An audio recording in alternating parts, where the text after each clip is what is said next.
আসসালামু আলাইকুম বন্ধুরা, সবাই কেমন আছেন? আশা করি অনেক ভালো আছেন এবং আপনাদের স্বাগত জানাই গো উইথ সজীবের নতুন একটি ভিডিওতে। আজকে আমরা ঘুরতে যাচ্ছি একটা নতুন জায়গায় এবং যেতে যেতেই পথের মাঝেই বৃষ্টি চলে আসলো। যদিও বৃষ্টিটা ভালোই লাগছে, কিন্তু রাস্তাঘাটের অবস্থা খুব খারাপ। তো আজকে আমরা চলে আসলাম বগুড়া শহরের কলোনি এলাকার মধ্যপাড়া গ্রামে এবং দেখে দেখে একটু পা ফেলতে হবে যাতে পিছলে পড়ে না যাই। তো আমার সামনে দুইজন ভাই আছে, তারা আমাকে পথ দেখিয়ে নিয়ে যাচ্ছে এবং সামনে যেতেই দেখা গেল যে একটা ছোটোখাটো বিপদ সংকেত, পার হওয়া যাবে না, পানি জমে আছে। তো সেই জন্য আমরা অন্য রাস্তা খোঁজার চেষ্টা করতেছি। বহু ক্রোশ পথ পাড়ি দিয়ে এসেছি হে তোমারই দ্বার প্রান্তে, তুমি যদি ফেরায় লও তোমারই বদন, থাকিবে না মোর উপায়ন্তর বিনায়ক রন্দন। এরকমই কাব্যিক পথ মনে হতে পারে, কিন্তু আসলে তা না। এটা আমি একটা বাঁশঝাড়ের ভেতর দিয়ে যাচ্ছিলাম এবং এটাই সেই বড় দিঘি যেটাতে টিকিট দেওয়া হয়েছে মাছ মারার জন্য, এবং টিকিটের মূল্য যেটুকু শুনেছি মনে হয় 30,000 টাকা।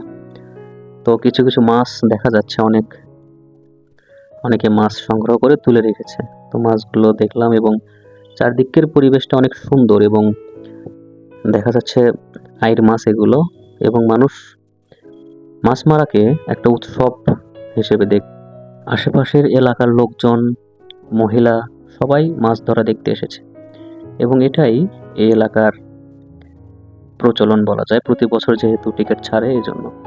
তো আমরাও একজনের দাওয়াতেই গিয়েছিলাম। তো দিঘিটা অনেক বড় এবং এর মাঝে বৃষ্টিও হচ্ছিল। এই ভাইটা মাছ মারা, তার দিকে আমরা লক্ষ্য করছিলাম। একটু পরে সে মাছও ধরে।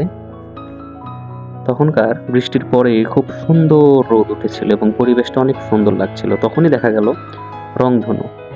চোখের সামনে এত সুন্দর একটা দৃশ্য দেখে মনটা ভরে গেল এবং আমি পুরোটাই ভিজে গিয়েছিলাম প্রায়। তো চিন্তা করলাম ভিজেই যখন গিয়েছি একটু কাছে থেকেই দেখি। অনেক লোকজন ছিল, পরিবেশটা খুব উৎসব মুখর একটা পরিবেশ। এই যে সামনে মাছ রাখা হয়েছে, এগুলো যারা যারা একসাথে শেয়ারে টিকিট নিয়েছে তারা ভাগ করে নেবে সবাই। মাছগুলো খুব একটা বড় ছিল না, তবে দেখার মতো একটা আনন্দ ঘন পরিবেশ ছিল। পরবর্তীতেই যে মামা আমাদেরকে দাওয়াত দিয়েছিল মাছ মারা দেখার জন্য, তার বাসায় গিয়েছিলাম এবং তার ছাদে। এটা হলো ড্রাগন ফুল, এটা থেকে এই ড্রাগন ফল হয়, ওটাই ড্রাগন ফল।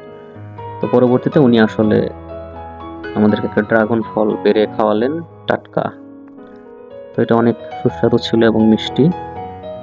তো এটাই ছিল আমাদের আজকের ভ্রমণ ভিডিও। আপনাদের ভালো লাগলে ফলো দিয়ে, সাবস্ক্রাইব দিয়ে পাশে থাকবেন এবং সবাইকে অসংখ্য ধন্যবাদ।